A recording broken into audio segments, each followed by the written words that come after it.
Good afternoon. I'm LaChance, co-founder and CEO of ZenFi Neworks. Before I get started, I want to thank Alyssa and the NEDAS team for the opportunity to participate as a keynote speaker at the virtual symposium today. I'm both humbled and honored to be here. Today, I'm going to talk about what we and some in the industry call the horizontal tower. I'm not sure who coined the phrase first, but we've been using it for years and it may have been first. Although I think Jay Brown at Crown Castle and Mark Ganzi at Digital Colony might contest that claim. But hey, as they say, imitation is the sincerest form of flattery, and it makes me happy to have those guys admire me like that. All right, before we jump in to more of that, I think a brief overview of our company, ZenFi Neworks, will be useful to understand for context. So here we go. ZenFi is a New York-based regional communications infrastructure provider of fiber optic network, network edge co-location, and wireless siting solution for the mobile operators. ZenFi's infrastructure is shared across multiple customers, enabling the operators to deploy network assets more rapidly in more places at a lower cost of ownership. We currently own and operate more than 1,300 route miles of fiber optic network, interconnecting nearly 50 co-location facilities, supporting approximately 3,000 wireless sites with almost 6,000 sites under contract, including macro sites, small cells, and end-user buildings. It's been about 6 years since we started the business, and we're certainly proud of those accomplishments, but we think it's just the early innings, and there's a great opportunity to move forward. These are clearly interesting times, both for our industry and personally, as we navigate through the new world order of entire companies working remotely, homeschooling our kids, and even participating in the conference circuit while sitting in our home offices like I am today to record this message. Those of you that know me know that I often participate in industry conferences as a panel participant and sometimes as a sole speaker. This is my first time doing a pre-recorded video keynote, though, which, to be honest, is a little disconcerting. I'm finding having the opportunity to sit in front of the computer with the video running, looking at myself to record the message is both a blessing and a curse. The blessing is I get to do do-overs for mistakes. And of course, the curse is I get to do do-overs for mistakes. That said, I truly appreciate the opportunity to speak with you today about a topic that my team and I became fascinated with 7 or 8 years ago when we were thinking new business ideas in the telecommunications asset space. It's always fun to come and talk about what's next.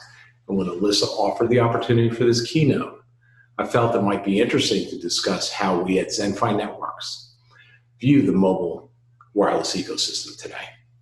Before I dig into the headline topic, the horizontal tower, a key enabler of 5G, I think a little background would be helpful to set the stage for the discussion. Almost 20 years ago, I was fortunate enough to find myself as CEO of a regional fiber provider, Lexington Metro Connect, based in New York City. Lexington was a dark fiber provider focused on providing fiber circuits to the usual suspects, large banks, media companies, schools, hospitals, interconnecting enterprise buildings to enterprise buildings to data centers, and data centers to data centers. A traditional backhaul fiber business.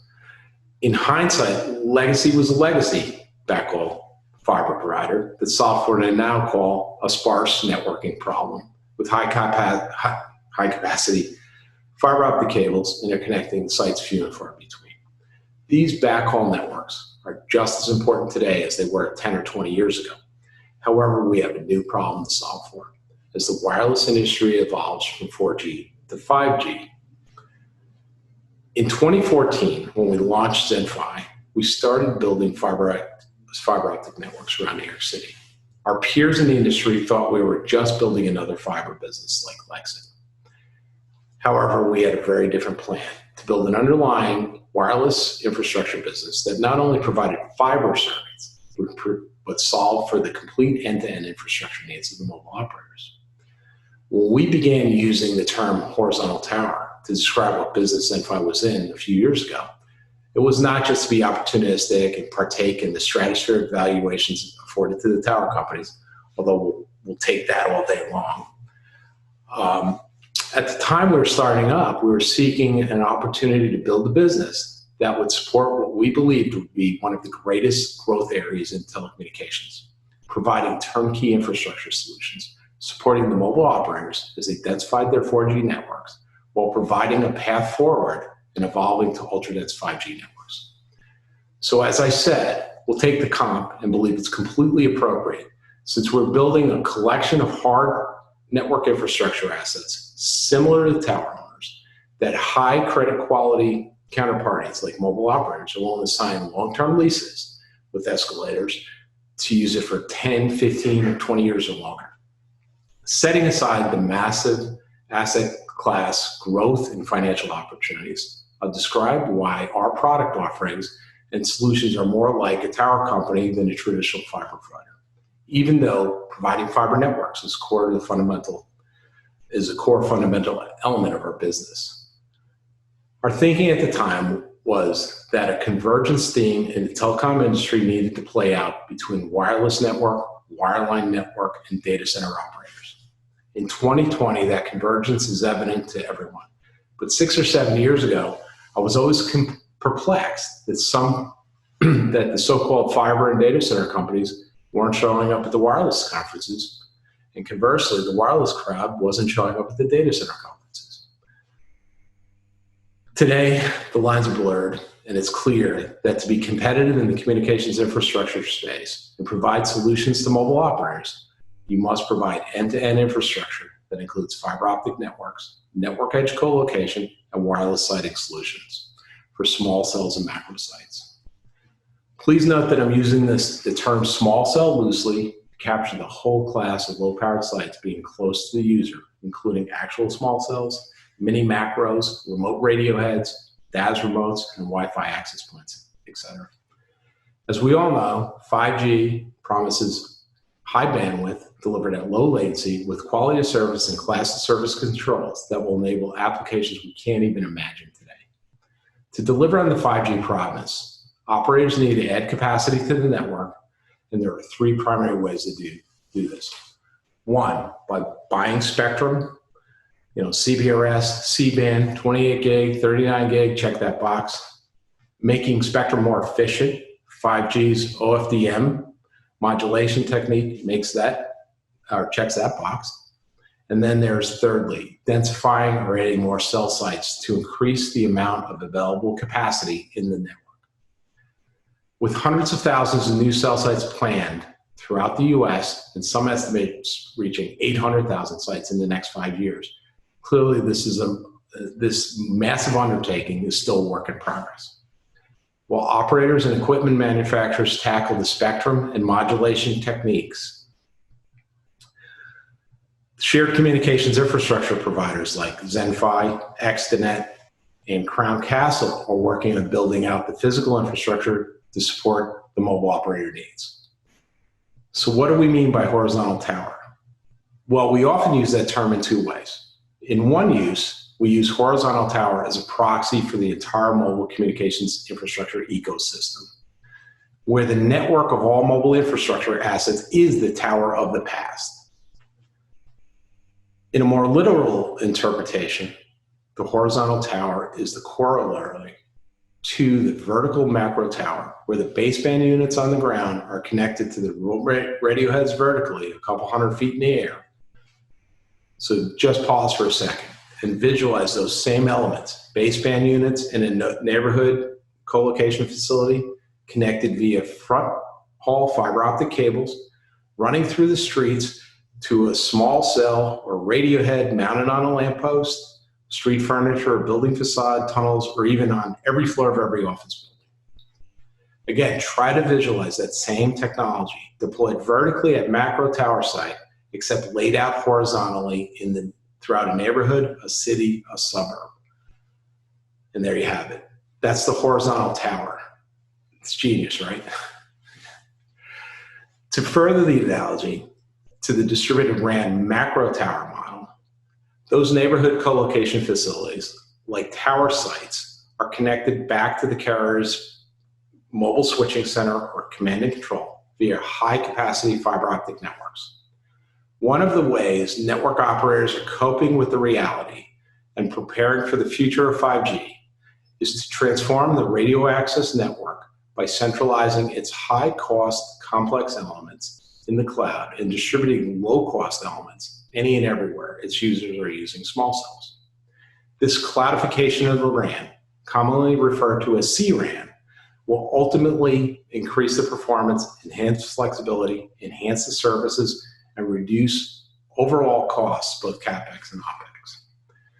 To adopt C-RAN technologies, the network operators require a completely new underlying transport and co-location infrastructure.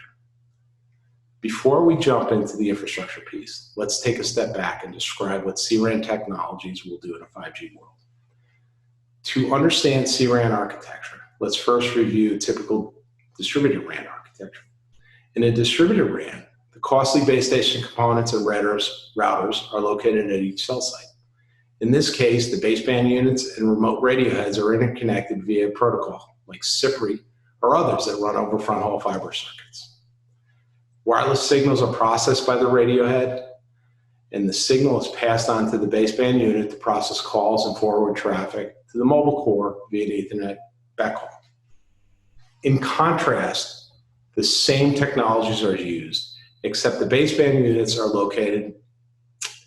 relocated from an individual cell site to a neighborhood co-location facility, network edge co-location, which can be up to 20 optical kilometers away from the remote radio head. With the costly baseband units or routers centralized and the remote radio heads distributed, the mobile operators can simplify the network and scale while lowering overall costs. To support this technology evolution towards C-RAN and 5G, the underlying physical space, power, and connectivity infrastructure must mirror the higher layer software and hardware architecture. When I visualize the C-RAN infrastructure, looking from the edge inward, each small cell in the neighborhood is connected to a network edge co-location facility by front-haul fiber. The network edge co-location facility is then connected to the mobile core via traditional fiber backhaul technologies. I like to think of it as a network of neighborhood networks, where the network edge colo is really an edge data center, initially serving mobile baseband processing, and then ultimately evolving to a neighborhood compute and caching location that will be leveraged to support localized, high-capacity, low-latency applications in the future. As I stated earlier, legacy fiber networks supporting the mobile operators were built to solve a completely different problem, a sparse networking problem. Those networks connecting the macro sites to the mobile core were built with high-capacity, redundant backhaul cables, but were meant only to interconnect relatively sparse endpoints to the network. The backhaul network is a piece of the puzzle, an important piece, which we will continue to use, but the front-haul network is the new parallel network infrastructure providers need to build to support densification. Since these backhaul networks were not meant to be fragmented and accessed every couple hundred feet, they can't support the demands of the operators to densify the networks.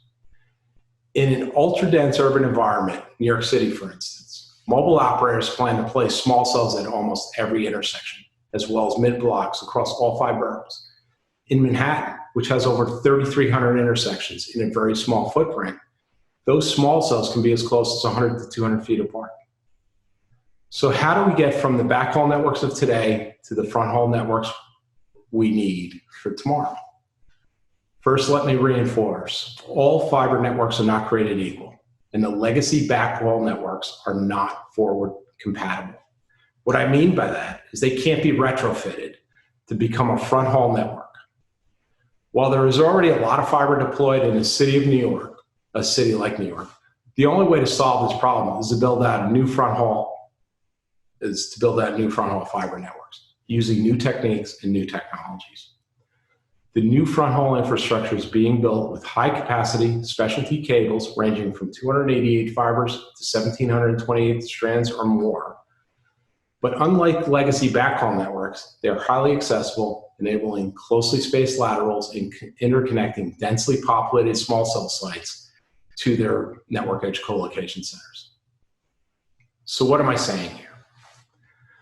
What message do I want to leave you with?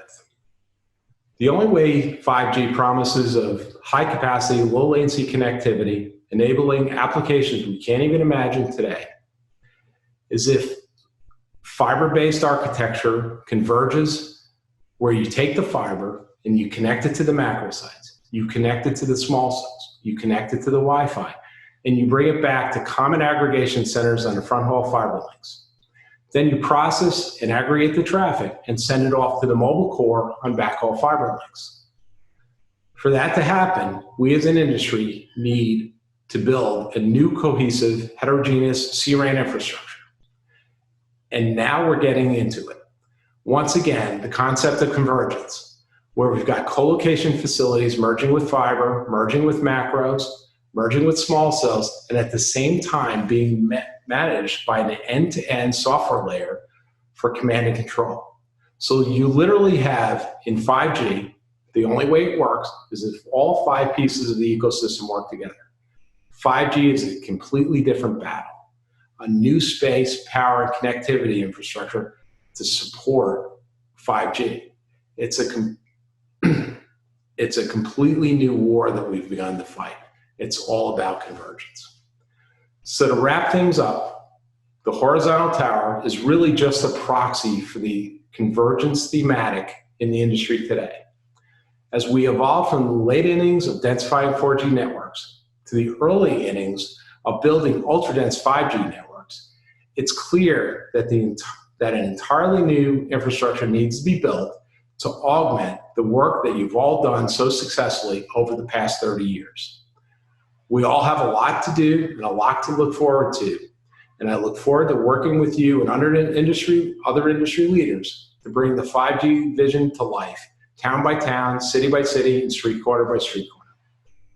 Thank you for the time today, and feel free to reach out to me at any time at LaChance@zenfi.com with your questions or comments. Stay healthy and stay safe. Thank you. Bye-bye.